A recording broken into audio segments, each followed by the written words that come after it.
if you consider the annual weekly wage for a single person, it largely isn't achievable. That is the reality. And as a result, it's been this way for first-home buyers for many a year now. We've seen a slippage in home ownership rates really starting from 2006. The New South Wales government's plan to allow first home buyers to pay a land tax rather than stamp duty was part of their budget this week. Will that make it easier for them to get a foot in the market? I believe initially it will. So it will provide a savings relief for first home buyers. What we don't want to see out of this, though, is a rise in housing prices as a result. And there is somewhat of a risk of that. Overall, though, we are believers in changing stamp duty for an overall broad-based land tax scheme. We believe that it will increase supply and make efficient use of land more probable. So in principle, we're in genuine support. However, we must be careful that we don't just stimulate the demand side of the equation here. Is it the kind of fundamental change we need to see in the property market, or that you would like to see in the property market? It's part of a change we need to see. What we really need to see is more effort on the supply side. And I note the state government made previous promises to increase the supply of social housing, and those promises largely have not been met. We need to see an increase in supply, similar to what we had in the post-World War II period, if we are genuinely going to resolve our housing affordability issues.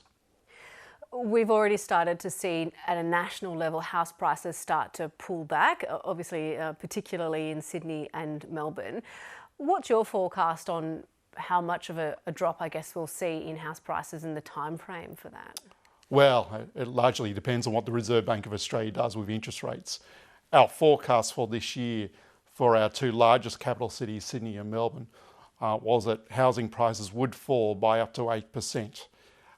Now, this assumed that we would get some interest rate rises prior to mid-year, which has happened. What it didn't assume was that we would get further interest rate rises into the later half of 2022.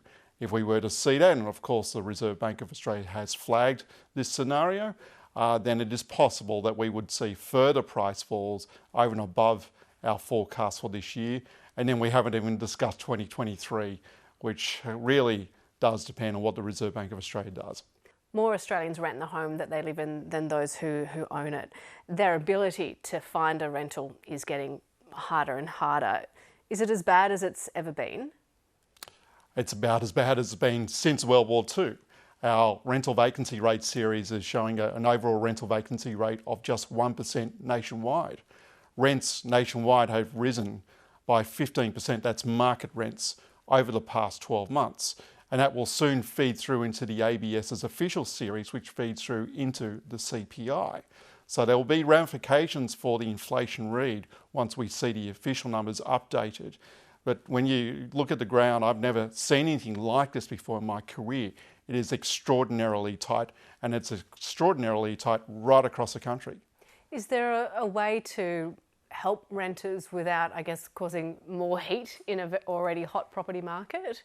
Good question. I think in the short term, potentially we could see more state government relief or incentives or rebates for tenants. What we don't want to see, though, which would be counterproductive, is a cap on rental increases. I think that would not work at all. It'd be very counterproductive. And what we need to see over the medium to long term is more public housing, more overall housing as well. This is once again a supply side issue. How would that be delivered then to increase that supply? Really good question. We need to see, though, government intervention, government incentives for builders to go out there and build quickly. We have done it before. When we consider the post-World War II period in the late 40s and into the 50s, at the time we built 240,000 dwellings in a space of 10 years. That represented 1 in every 7 dwelling that was built by the public sector. So it has been done before. Of course, times have changed in terms of our ability to use land. Back then we had the ability to easily expand into free land. Nowadays we do not have that. We more or less need to build upwards in our capital cities, but we could be doing a lot more in our regions and our regional townships. That's where I see the opportunities there over the long term in terms of forward supply. We've of course got a relatively new government. Do you think they're open to those kind of possibilities?